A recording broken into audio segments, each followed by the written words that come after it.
Welcome, freaks! Welcome to Mother Supreme review of episode 5 of American Horror Story season 6, titled Roanoke. This episode is titled Chapter 5. If you do not want to be spoiled on this episode, please do not watch this video. Mama's gonna give you love.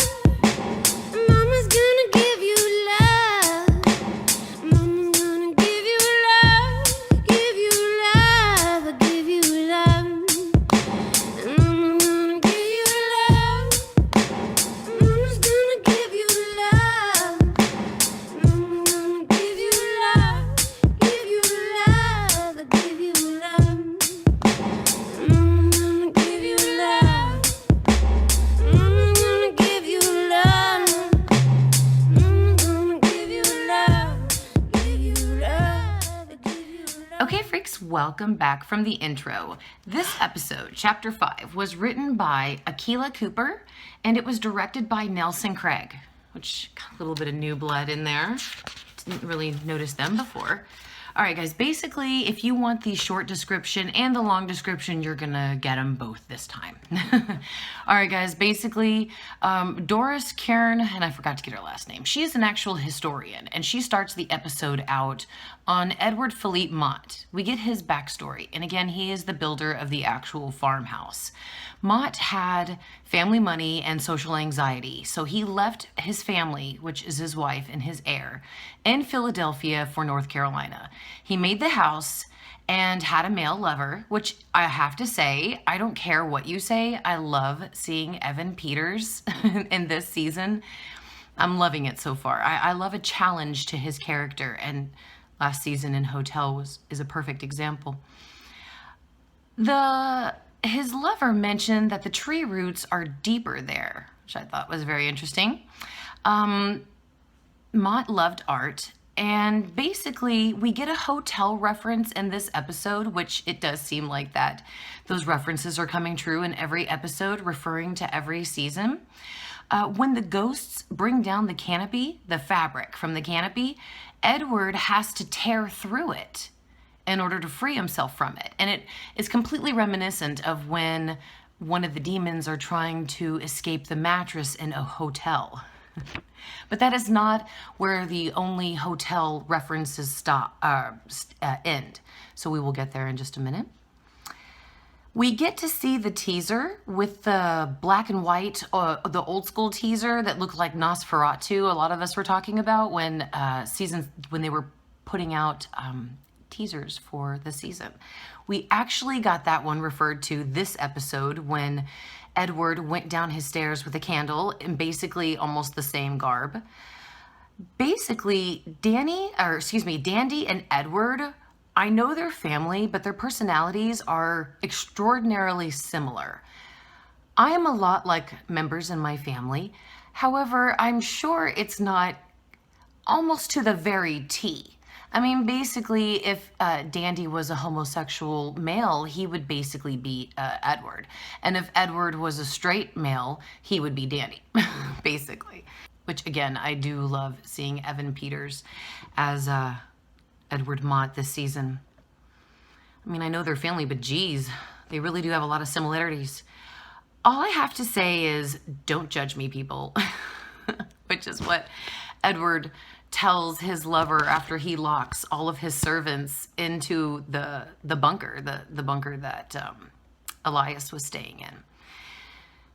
Love that. Ultimately, Edward is killed by Thomasin and her crew. So, which I have to say, if we ever gave this episode a title, we would have to title it Usurpers.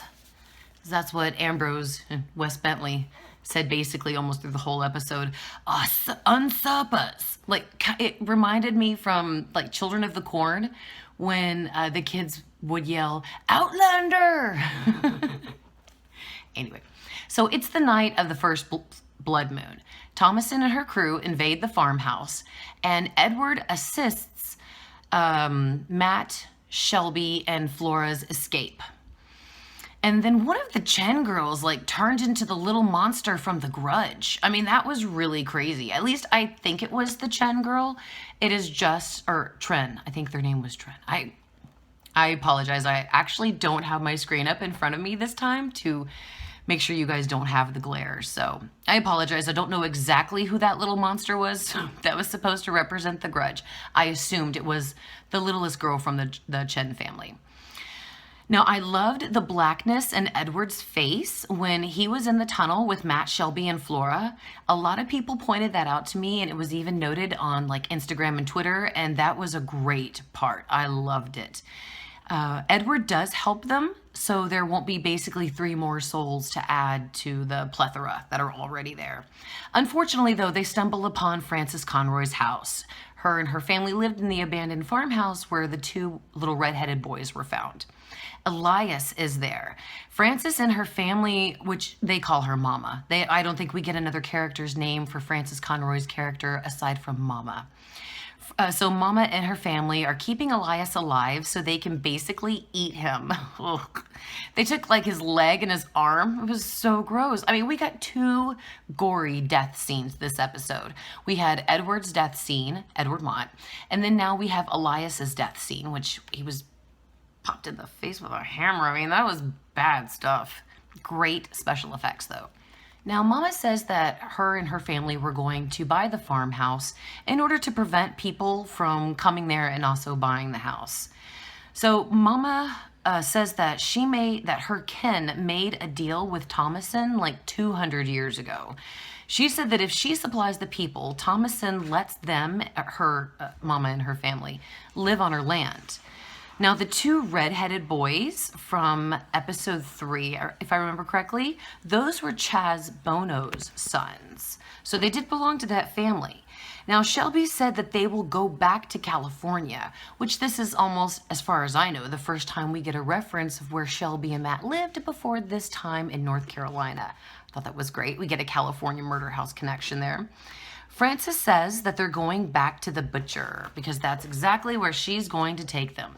Now, we get to see Lee at this point as well. Lee, the cops let her go. However, they do suspect that she killed Mason, and they do imply that she did it with help. Note there, guys, on our theory about Lee, Mason, and Shelby all being in on this and killing everybody and using the Roanoke ghost story as a cover-up for their crimes. So I thought that was a really great point when the cop was questioning her, and he says, he implies that she could not have lifted Mason up above the tree and had him burn like that. And he says, oh, I know you couldn't have. So, yeah, he implies that she had help. So they let her go anyway, and she does ask one of the cops for a ride to the farmhouse because she gets Matt's text that they found Flora. And I think I said Mason earlier, so I apologize. Now, to prevent them from escaping, Mama pulls a misery on Shelby and hobbles her with like a sledgehammer. This episode was brutal. So if you guys are just relying on my review, please know that this is definitely one of the episodes that if you like that side of American Horror Story, you should definitely see this episode. They are taken back to the farmhouse by Mama and her family. Lee gets there too, and she sees all of them about to be killed by the butcher, Matt, Flora, and Shelby. Cop sees it too, and he totally takes off. I mean, I have to say that was actually pretty funny. A lot of people said they would have done the same thing, but I don't really think any police officers would have done that. Ambrose decides to rebel against his mom, Thomason, right at the last moment, right before they're about to kill Flora. And he grabs his mom and pulls her into the fire that they've created to kill Matt, Shelby, and Flora. After Thomason and Ambrose are in the fire, Edward cuts Matt and Shelby loose, and Lee basically arrives to save the day right before the pigman can take up the butcher's hatchet and kill Flora. Now, afterwards, they go to a hotel, it's a motel, which here we go. We got another hotel reference here. A lot of the pattern on the wall. One wall was a faux wooden panel. The other wall was like a green with like black dots, and it was just reminiscent of something that you would find in the Hotel Cortez. Just wanted to throw that out there.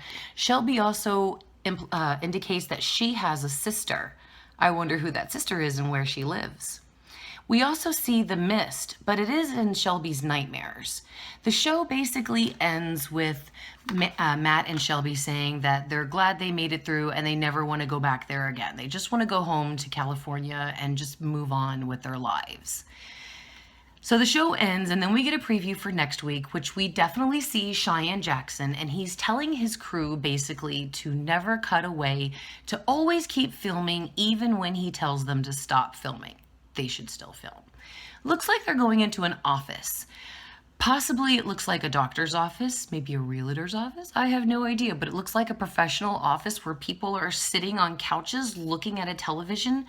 So maybe it's like a screening room or something such as that. But I believe there have been pictures released where the Andre Holland, who plays real life Matt, is standing still in the farmhouse.